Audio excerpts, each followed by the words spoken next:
Bank Nifty levels అయితే చూసేద్దాం. First Nifty 50 చార్ట్ని మనం అబ్జర్వేషన్ చేసినప్పుడు 15 మినిట్స్ టైం ఫ్రేమ్లో ఎగ్జాక్ట్గా మనం నిన్న డిస్కషన్ చేసుకున్నాం. గ్యాప్ అప్ అయింది అంటే 25,131 లెవెల్ అనేది క్రూషియల్ అని. ఎగ్జాక్ట్గా అదే రేంజ్లోనే ఈరోజు స్ట్రక్ అయిపోయింది.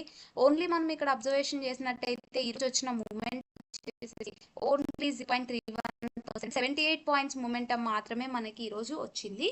సో ఇక్కడి నుంచి కూడా మీరు అబ్జర్వేషన్ చేస్తే 24,825 నుంచి స్లోగా మూమెంటం చేసుకుంటూ 25,131 లెవెల్ టచ్ అయింది. సో రేపు ఒకవేళ మనకి ఫ్లాట్ ఓపెన్ అయితే 25,131 లెవెల్ క్రాస్ కావడం అనేది చాలా క్రూషియల్ లెవెల్.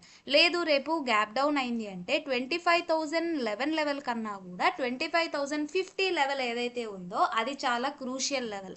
లేదు మనకి గ్యాప్ డౌన్ అయిన గ్యాప్ అప్ అయిందంటే 25,131 క్రాస్ అయితే 25,294 లెవెల్ అనేది అప్వర్డ్ క్రూషియల్. ఫ్లాట్ ఓపెన్ అయితే 25,131 లెవెల్.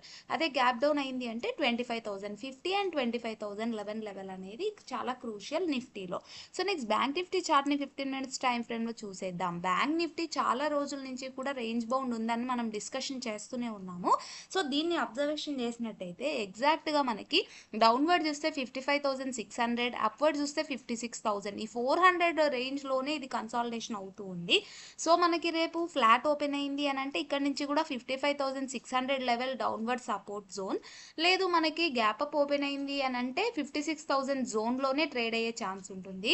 లేదు మనకి గ్యాప్ డౌన్ అయింది అంటే 55,600 లెవెల్. సో ఐదర్ 56,000 అన్న బ్రేక్ కావాలి లేదా 55,600 లెవెల్ అన్న డౌన్వర్డ్ బ్రేక్ కావాలి. అంతవరకు కూడా బ్యాంక్ నిఫ్టీ మూమెంటం అయితే చేయదు.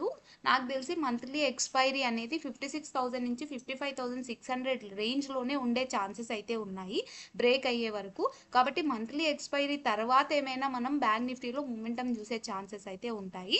సో ఈరోజు ఎవరెవరైతే ప్రాఫిట్ని బుక్ చేసుకున్నారో వాళ్ళందరూ కూడా కమెంట్స్లో తప్పకుండా తెలియజేయండి. ఎందుకంటే ఈరోజు నిఫ్టీ ఎక్స్పైరీ కాబట్టి weekly expiry. Thank you so much for watching my video till the end.